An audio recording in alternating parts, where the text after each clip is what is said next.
নোয়াখালীকে কেন জাপানি কইতেছে এটা তো একটা কমন বিষয় ভাই।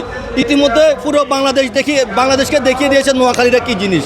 বাংলাদেশে যতগুলা শিল্প কারখানা আর নোয়াখালীর একটা ফোলা যখন ঢাকা শহর প্রথম আইয়ে কোনো জায়গায় আমাদের ঢাকা শহরের রিক্সাওয়ালা যতগুলো আছে একদম 500 রিক্সাওয়ালা জিজ্ঞেস করেন কোনো খাবারে নোয়াখালী নাই, এটা আমি লিখিত দিব।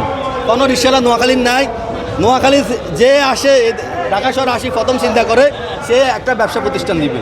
সে এই ব্যবসা প্রতিষ্ঠান থেকে সে আগামী 10 বছর পরে ঢাকা শহরে সে একটা বাড়ি করব, সে একটা বড় ব্যবসায়ী হইব। এখন তার মাথার ভিতর সবসময় সে জাপানি বুদ্ধি, কীভাবে সে এটাকে ডেভেলপ করব, কীভাবে সে শিল্প কারখানা। ধর আমি আর বাড়ির পাশে গিয়ে কাশিম ভাইয়ের কথা বলি, সে ঢাকা শহর যখন আইছে সে ওই আপনার এসি দোকানে সার্কেল হয়েছিল, ঢুকছিল, ঢোকার পরে 5 বছর পরে বাড়িতে গেছে একটা ফ্যাডো লই। কি রে কাশেম ভাই আপনি ফ্যাডো লই আইছেন? কাকা আরে আমি তো এখন এসি ইঞ্জিনিয়ার। হ্যাঁ, আপনি ইঞ্জিনিয়ার কীভাবে? তো আমি এখানে গেছি সব শিখার পরে আমি এখন বড় বড় কোম্পানি যাতে এসির কাজ আছে সব আমি নিই, সব আমি করাই। এরে ভাই নোয়াখাইলা করে বই হস্তুকে শিখান লাগে না, এদের মেধাই একটা বই হস্তু। এদের মেধা যা আছে তারে কামে লাগাইলে সব শিখিয়ে দিতে পারে।